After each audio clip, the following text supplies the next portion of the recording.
in White House. Honorable Speaker, I want first to start by proposing this question, Honorable Speaker, to honorable members. How would you feel that when you eventually transit to the next world, you are dead, that your brother or the person that you choose to entrust to take care of your wife and your children's property decides to start using those property for his own personal use? As members, how would you feel that? That is the question that honorable members should be making, should be answering themselves before they vote today, later today, Honorable Speaker. Honorable Speaker, the late Governor Ruto Gachagua passed on 24th of February 2017. Between 2017, Honorable Speaker, to 2024, it is indeed true that the late governor then, amongst Mwai, Madenge, and Joroge, he entrusted Mr. Rigathi, the deputy president, as the executor of his will. But, Honorable Speaker, between 2017 and 2024, the property that, and this is, Honorable Speaker, is in the documents that Honorable Mwengi Mutusa has shared with us and tabled in this house, that between 2017 and 2024, he's been able to alter or tamper with those companies, make himself directors in some of those companies, transfer some of those properties to himself, disinherit some of the beneficiaries, the kids of the late, and put them to himself. And then one particular case, Honorable Speaker, is the Olive Garden Realtors, Honorable Speaker, that was actually altered on 2nd of March 2022, using the position of power to his own advantage, Honorable Speaker. How can you explain that? He will then tell you, Honorable Speaker, that I bought, it's willing buyer, willing seller. Really?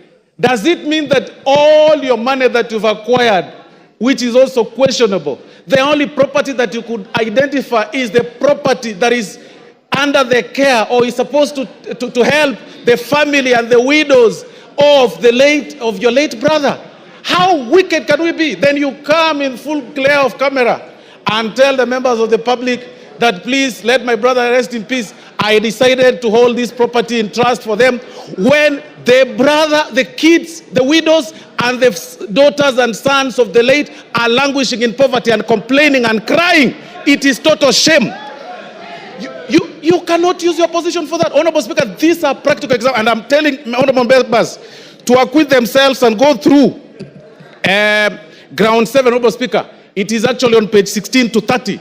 This is nothing but gross violation of the law, Honorable Speaker, taking advantage of their own power, Honorable Speaker. Honorable Speaker, and even to prove that, you will realize that those companies, by the time the companies were some of them were being registered, the new ones, and the time the transfer of these properties were taking place, Honorable Speaker, the whole thing is actually contemporaneous. You need not to be a rocket scientist to know that clearly this is fraud and this is this was taking advantage of the late. I want to remind the Honorable Deputy President of the good book in the book of Proverbs chapter 15, verse 25, that the Lord will tear, that's what the Bible says, that the Lord will tear down the house of the proud, but he will establish the boundary of the widow. That is why we are here today.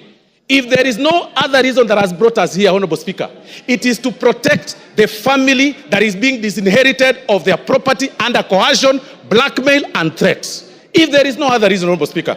And that is why, Honorable Speaker, even it's actually biblical again, in the good book, Honorable Speaker, of the book of Exodus 22:22, that do not take advantage of the widow, do not take advantage of the fatherless. If you do, and they cry to me, I will certainly hear their cry, and my anger will be aroused, and I will kill you with the sword. Today, we are using the sword today here to protect, and it is biblical, it is religious. Today, we are using the sword to impeach you, just to protect the children that are suffering, that